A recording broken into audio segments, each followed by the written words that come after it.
Hello बच्चों, तो आज एक टॉपिक और पढ़ लेते हैं बीएससी 5th सेमेस्टर फिजिक्स का।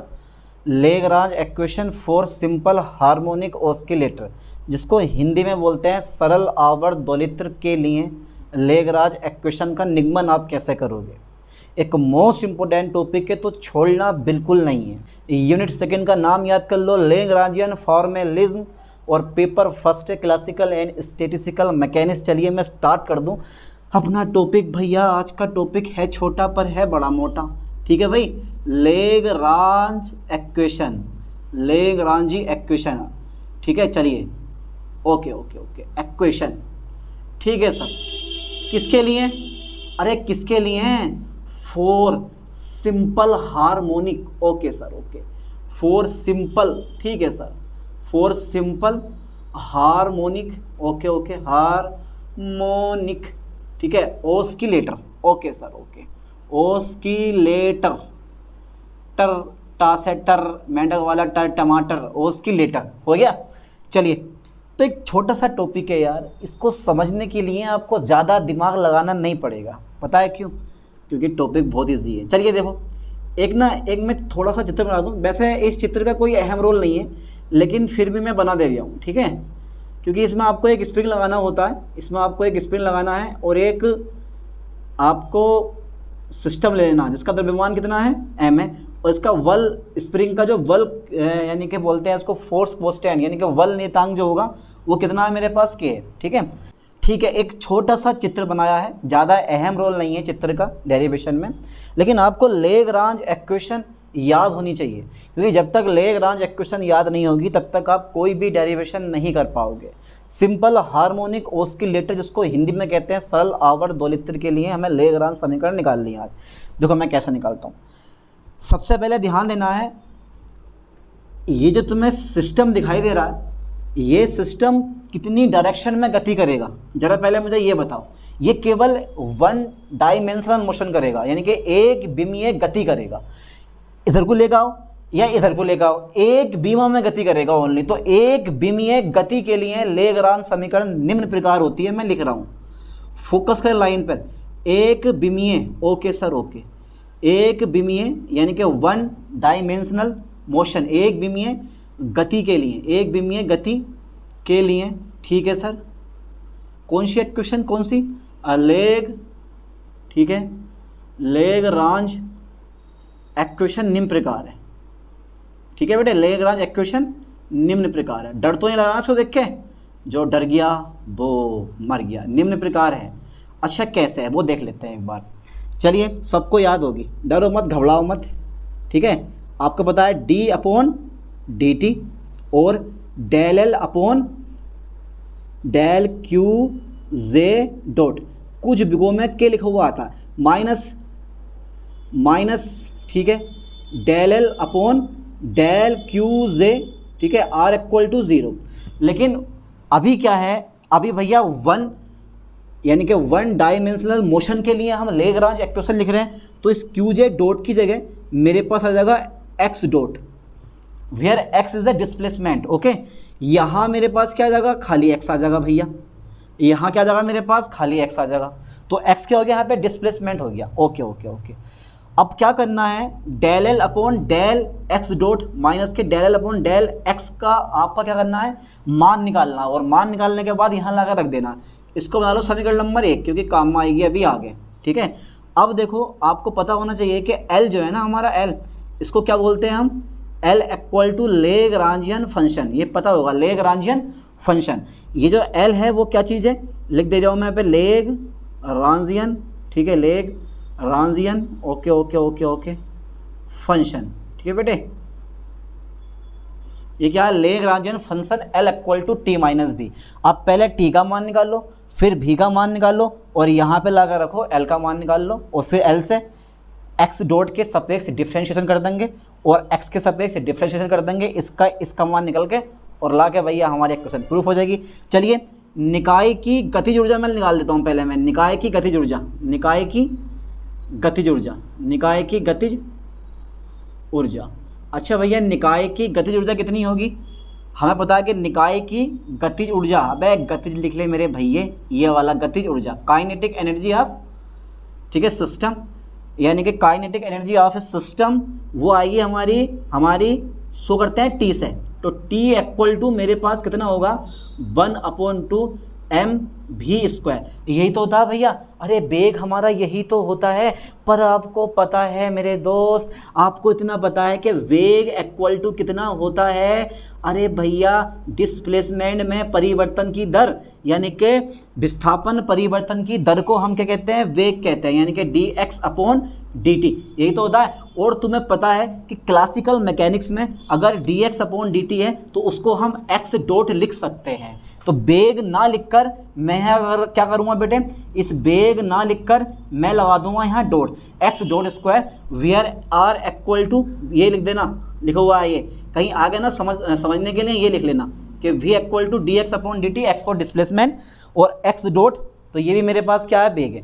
v लिख लो या x डॉट लिख लो, लेकिन क्लासिकल मैकेनिक्स में वेग को मैंने डॉट में लिखा है, यहाँ पे ये x डॉट आ गया। ठीक है, चलिए, तो ये तो काइनेटिक एनर्जी का मान फाइंड हो गया। लेकिन अभी मुझे निकालनी है पोटेंशियल एनर्जी, यानी कि निकाय की बेटे, निकाय की गतिज ऊर्जा। ओ, निकाय की कौन सी ऊर्जा बची मेरे पास, स्थितिज ऊर्जा। ठीक है सर, निकाय की स्थितिज ऊर्जा आ गई। ओके ओके, यानी कि potential energy of system v equal to minus के समाकलन f into d x, minus के f into dx। Okay sir, okay. What आप जानते हो कि यहाँ पे जो फोर्स होता है ना, अरे सर जो फोर्स होता है वो kx इंटू डी एक्स होता है, क्योंकि आपको पता है कि force equal to kx, where k equal to, k क्या चीज़ है, k है तुम्हारे पास बल नियतांक, x फॉर डिस्प्लेसमेंट, सिंपल सी बात है। अच्छा, जो चीज़ ये जो लिखा है ना, ये मैंने k लिखा है, k क्या है यहाँ बल स्थिरांक है। चलो मैं लिखवा दूँ अभी आगे, k को बाहर निकाल लो। अच्छा, यहाँ आ जाएगा, यहाँ पे नहीं आएगा, यहाँ नहीं आएगा तो फिर कहाँ कर दें, बोलो कहाँ कर दूँ, बोलो इधर कर दो, इधर कर दें तो कोई दिक्कत नहीं है। लो साहब, माइनस के k मैंने बाहर करा, x इंटू डी एक्स मेरे पास अंदर रह गया। और समाकलन के रूल आपको पता है, समाकलन के सूत्र आपको याद हैं, आपके पास मैथमेटिक्स ज़रूर रही होगी, अगर और है मैथमेटिक्स रही होगी, और ना रही तो कोई बात नहीं है भैया। जिन लोगों के पास लास्ट बीएससी लास्ट ईयर में केमिस्ट्री फिजिक्स है, उनको फिजिक्स में थोड़ी दिक्कत होने वाली है, और जिन लोगों के पास मैथ होती है शायद बहुत कम लोगों को दिक्कत होती है फिजिक्स में। चलिए, यहाँ फॉर्मूला लगाओ तो पता होना चाहिए कि समाकलन का बेचारा एक फॉर्मूला है नन्हे मुन्ने बच्चों वाला, x n प्लस के 1 अपॉन n प्लस के 1। ठीक है, अब मैं ज़्यादा डिटेल से बताने वाला हूँ नहीं, हाथ मैंने एक लगा दी सर। अब x की पावर कितना हो जाएगा, 1 और 1 2 हो जाएगा, और अपॉन में कितना आ जाएगा मेरे पास 2 आ जाएगा। डर तो नहीं लग रहा ना से देख के, मैंने कुछ नहीं करा है, n plus 1 upon n plus 1 का फॉर्मूला लगा दिया। ज़्यादा रड़वाना मुझे है नहीं, क्योंकि आप लोगों के सबके सब समझ में आया हुआ। चलिए देख लेते हैं। अच्छा, जब समाकलन हो जाता है तो एक कोस्टेंट आ जाता है मेरे पास, c फॉर कोस्टेंट, यानी कि समाकलित नियतांक है, इसको बोला जाता।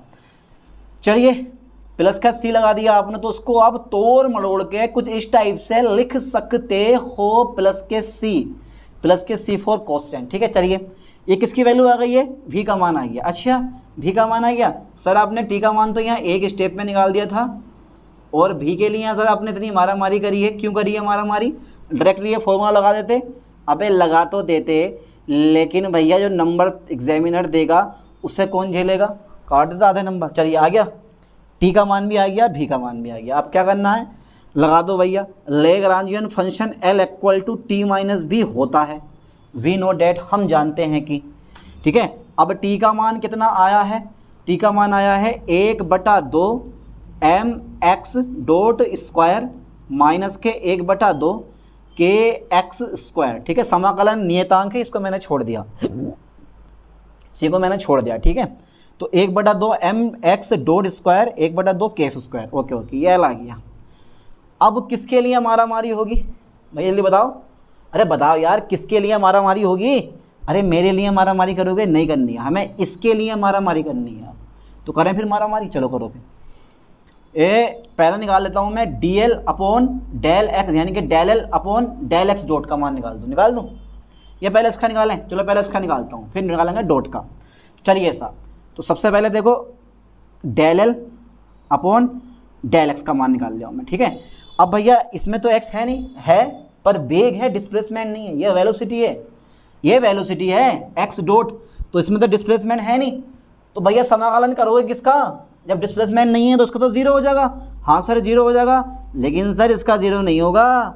अच्छा इसका ज़ीरो नहीं होगा, यहाँ पे ना चाहो तो कहीं लिख लेना कि के जो है वो आपका वल नियतांक है।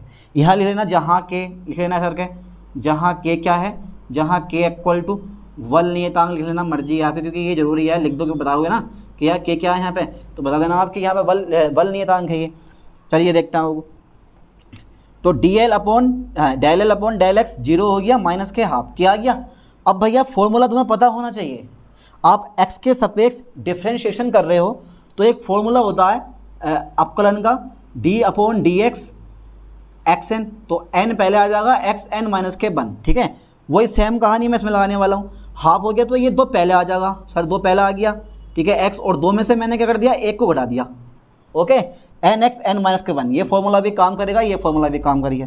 चलिए देखते हैं, तो ये जीरो हो जाएगा, दो से दो हमारा कट जाएगा, खाली बचेगा माइनस के एक्स, दो में से एक घटाया खाली के एक्स, तो भैया ये डेल एल और अपॉन डेल एक्स का मान निकल गया, आ गया। चलिए अब निकालता हूँ मैं, तो ये तो मैंने किसके सापेक्ष डिफ्रेंशिएट करा, इसको मैंने करा एक्स के सापेक्ष डिफ्रेंशिएट। अब मैं किसके सापेक्ष डिफ्रेंशिएट करने वाला हूँ, जल्दी बताइए। अब कर दे रहे हैं एक्स डॉट के सापेक्ष, ठीक है। तो चलिए एक बार फिर से अगेन करता हूँ मैं, del L upon del x dot कर दिया। देखो जरा ध्यान से बेटे, तो अब देखो इसमें एक्स है नहीं, इसमें एक्स है लेकिन एक्स डॉट नहीं है, वेलोसिटी नहीं है, डिस्प्लेसमेंट है, तो ये जीरो हो जाएगा। इसका कर लेते हैं अब एक बार, 1/2 एम एक्स, ठीक है। अब फॉर्मूला लगा दो वही वाला, यानी कि 2 क्या आ जाएगा मेरे पास, पहले आ जाएगा ये वाला 2 एक्स डॉट और ये आ जाएगा 2 माइनस के 1, ठीक है। यहाँ पे जगह बची है, आ जाएगा। चलिए मैं लिख दे रहा हूँ, कोई दिक्कत नहीं है। Del L upon del x dot आ जाएगा ना, ये कट तो नहीं जाएगा। चलिए मैं इसको इरेज बाद में लिखूँगा, इसको मैं इरेज कर दे रहा हूँ यहाँ पे, ठीक है। Okay okay okay okay okay, इसको मैं इरेज कर दे रहा हूँ भाई, ध्यान देना है, कर दें पक्का, सोच लो एक बार, ठीक है। वो स्क्रीनशॉट ले लेना इसका भैया। चलिए साहब हो चुकी है पूरी। अब ज़रा ध्यान से देखना, तो मैंने इसका तो यहाँ कर दिया, लेकिन इसका कितना हो जाएगा, जीरो हो जाएगा। ध्यान देना इसका जीरो होगा क्योंकि इसमें एक्स डॉट है ही नहीं, तो हम करेंगे किसके साथ, जब डॉट ही ना हो तो ख़त्म करो। अब 2 से 2 क्या होगा मेरे पास, ये वाला 2 से 2 ये कट जाएगा, तो मेरे पास बचेगा सिर्फ del L upon del x dot, ठीक है सर, रह गया बराबर हो जाएगा हमारा एम एक्स डॉट, 1 2 से 2 कट गया, एम एक्स डॉट रह गया। चलिए अब भैया डेल एल यानी कि del L upon del x, ठीक है, तथा del L upon del x dot के मान समीकरण 1 में रखने पर, समीकरण 1 में रखने पर, अब रख दें, कह दो रख दो, चलो रख दो, उठा गए। तो समीकरण जो 1 थी वो ये थी मेरे पास डी अपॉन डी टी, ठीक है, और ये है मेरे पास एम एक्स डॉट, ओके बोलो ओके ओके। और भैया माइनस के, और ये कितना आया है, और भैया भी का मान हमारा कितना आया है, भी का मान इसका मान कितना आया, ये आया है del L upon del x zero minus के एक्स, मतलब माइनस के एक्स आया, ठीक है। चलिए इसको भी मैं कर देता हूँ माइनस के x, okay okay okay okay. जब जीरो में से घटाओगे के एक्स तो मेरे पास भैया, जब जीरो में से घटाओगे के एक्स तो मेरे पास माइनस के एक्स ही बचेगा, ठीक है। अब माइनस माइनस क्या हो गया मेरे पास, प्लस हो जाएगा, बराबर कितना है मेरे पास, जीरो हो गया। अब डी अपॉन डी टी, ठीक है, एम मैं बाहर ले लूँगा, ले लिया मैंने एम बाहर, और ये रह गया x dot minus minus plus के एक्स, बराबर कितना गया मेरे पास, जीरो। इसको मैं इरेज कर दूँ, okay sir, okay okay okay okay, इसको मैंने इरेज कर दिया, ठीक है भाई। चलिए अब मेरे पास इतना हो गया। अब तुम्हें पता है कि भैया एक्स डॉट का फिर से आप टी के साथ से डिफ्रेंशिएशन कर रहे हो, तो अब क्या आ जाएगा मेरे पास, डबल डॉट आ जाएगा एक्स पे, और प्लस के क्या गया मेरे पास, के एक्स इक्वल टू जीरो। और यही क्या है, ये क्या भैया, सिंपल हार्मोनिक मोशन, यानी कि simple harmonic, okay okay, simple harmonic oscillator के लिए, ठीक है, लेग्रांज इक्वेशन है, लेग्रांज इक्वेशन है, ठीक है। चलिए सर, तो ये एक छोटा सा मेथड था, आराम से कर लिया, ठीक है, हो जाएगा। सबसे पहले लेग्रांज इक्वेशन याद करो, फिर L equal to T minus भी होता है, कंप्लीटली पता है आपको। टी का मान निकालो, भी का मान निकालो, और फिर एक्स डॉट के सपेश करो, एक्स के सपेश करो, और आपको जो है लेग्रांज इक्वेशन में मान रख के निकाल लो। कितने सिंपल सा मेथड है। इससे पहले भी मैंने सेम मेथड करवाए हैं, पर तुम लोग डरते बहुत हो यार कि यार ये टॉपिक इतना डिफिकल्ट हो जाएगा, ये ऐसा हो जाएगा, वैसा हो जाएगा। कुछ नहीं होने वाला, बिल्कुल इजी टॉपिक होते हैं। एक या दो डेरिवेशन आप फिजिक्स के कर लोगे तो सिंपल सी बात है, सब एक ऐसे लगाएंगे। स्टार्टिंग में लगता है डिफिकल्ट, जब आप शुरू में किसी चैप्टर को करने बैठोगे ना तो डिफिकल्ट लगता है, लेकिन जब उसके एक या दो डेरिवेशन आप कर लोगे ना तो पूरे का पूरा चैप्टर आपको इजी लगने लगता। ठीक है, चलिए यहाँ तक का स्क्रीनशॉट लें, इसको पढ़ो बढ़िया करके, इंपॉर्टेंट टॉपिक है, छोड़ना मत बिल्कुल भी। ठीक है, मिलते हैं नेक्स्ट वीडियो में, थैंक्स।